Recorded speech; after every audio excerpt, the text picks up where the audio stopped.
Régime français de 1608 à 1760.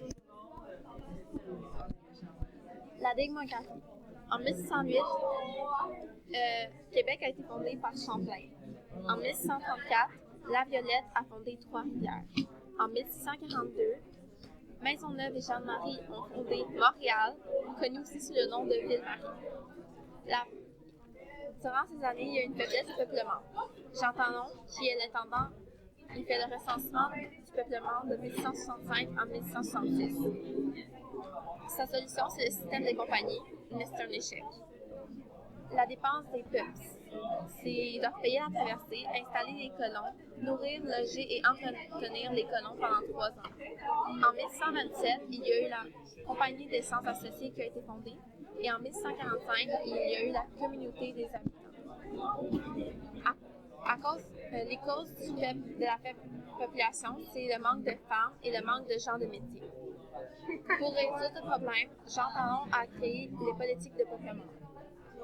Ça, c'est pour la natalité et les femmes qui font des bébés se font donner des récompenses. Alors, pour avoir des femmes, il va faire de l'immigration.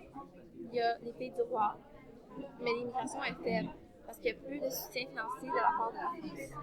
La natalité est élevée après 1672 parce que et aussi c'est en cette année que Jean Talon est parti. L'esclavage en Nouvelle-France. Il y a eu près de 4000 esclaves recensés en Nouvelle-France. Occupation du territoire. On a engagé du monde pour travailler là-bas. Alors, il y a eu les 36 mois, des engagés et des artisans, et il y a eu les carabiniers salaires. La natalité est désormais de 70 000 habitants en 1760. Le régime seigneurial est là depuis 1627. Son but est de peupler. Il y a moins d'Autochtones car ils meurent tous de maladies, de guerre et d'eau. Pour l'économie, ils vont utiliser l'économie comptoir. C'est le gouvernement des compagnies. Le commerce de fourrure est le deuxième produit moteur. Il y a une alliance avec les Amérindiens. En fait, les Français vont participer au commerce. En échange, ils protègent les Amérindiens des Iroquois. Les guerres, c'est les Français et les Hurons contre les Anglais et les Iroquois. L'expansion du territoire est immense. Il devient de jour en jour de plus en plus grand. L'économie est peu diversifiée. Il y a plusieurs tentatives de diversification de l'économie, mais c'est toutes des échecs. Alors, les tentatives de diversification de l'économie. Il y a eu le commerce triangulaire. Ça, c'est les chantiers navals du Borge Saint-Maurice, brasserie de Jean Talon, chemin du roi. Les colonies, c'est disons des ressources naturelles et la métropole, c'est celui qui s'occupe des produits transformés. Les contraintes imposées par la métropole, le mercantilisme. C'est une politique économique. Son but est d'enrichir la métropole, de fournir les ressources naturelles à la métropole et d'acheter les produits transformés par la métropole. Les guerres iroquoises se passent entre 1141 et 1501. Durant ces guerres, il y a eu la destruction de la Huronie en 1649 jusqu'en 1652 et les coureurs de bois ont été créés pour remplacer les Hurons qui sont morts durant cette période. L'agriculture. Elle est pratiquée par la majorité des gens. C'est une agriculture de subsistance pour commencer, mais elle devient commerciale par la suite à cause du commerce triangulaire. Les religieux, rôle de l'Église catholique dans la colonie. Les rôles habituels, célébration, mise sur pied de paroisse et la dîme. Le contrôle social de la population canadienne. Code de pratique religieuse rigoureux et gestion des comportements. Prestation des services sociaux. Éducation, santé, soins des mineurs. Le contrôle des expressions artistiques et culturelles. Pièces de théâtre, œuvres littéraires, françaises, censurées. Les danses en couple lors des soirées, c'est très critiqué. L'évangélisation des Amérindiens, leur but c'est de convertir. C'est des missionnaires, des Récollets et des Jésuites qui font des missions pour l'évangélisation.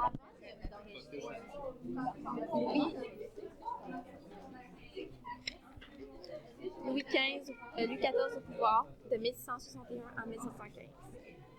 Ce roi exerce la monarchie absolue du roi divin. Donc, le pouvoir du roi est total et il lui vient de Dieu. Le gallicanisme, c'est l'Église catholique française qui est placée sous l'autorité du roi de France. Le développement du sentiment d'indépendance des Canadiens, c'est l'éloignement de la métropole, Ça a pour effet que les Canadiens doivent apprendre à se débrouiller sans la France et en plus, eux, ils vont défier les autorités coloniales. Il y a des contacts avec les Amérindiens. Ils ont un climat rigoureux, donc ils vont utiliser des mocassins, et les déplacements sont plus efficaces avec des raquettes et des canons. De français à canadien, il y a eu des combinaisons de traditions françaises et amérindiennes. Le gouvernement des compagnies de 1608 à 1663. Le pouvoir de l'État, donc le roi, est très faible. Les compagnies administrent les compagnies. Les compagnies administrent la ville. Les communautés religieuses encadrent la population. Les Amérindiens sont beaucoup plus nombreux. La compagnie des Ensociés, elle est plus haute.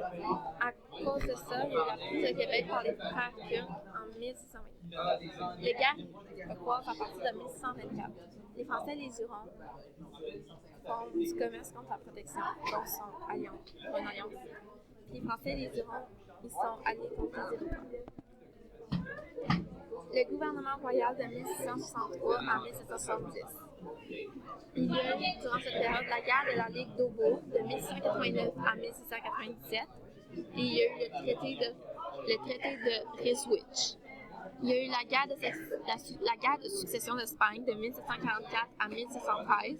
Il y a eu le traité d'Utrecht. Ça, c'est un avantage pour les Anglais. Il y a eu la perte de Terre-Neuve et de la baie du Son et de la majeure partie de la capitale. Les guerres de succession d'Autriche de 1744 à 1748. Il y a eu le traité de paix, le traité d'aide à la charité. La guerre de 7 ans, une des plus importantes, 1756 à 1763, elle s'est déroulée en Europe. Il y a eu la guerre de la conquête de 1754 à 1760 en Amérique du Nord. En 1755, il y a eu la déportation des Canadiens. En 1758, il y a eu la prise de Louisbourg par les Britanniques. En 1759, la bataille de Bull c'est une victoire anglaise. En 1760, bataille de Sainte-Foy, victoire française. Et en 1760, capitulation de Montréal, c'est la fin. Après ça, il y a eu la Grande Paix de Montréal en 1701. C'est les Amérindiens qui deviennent alliés avec les Iroquois.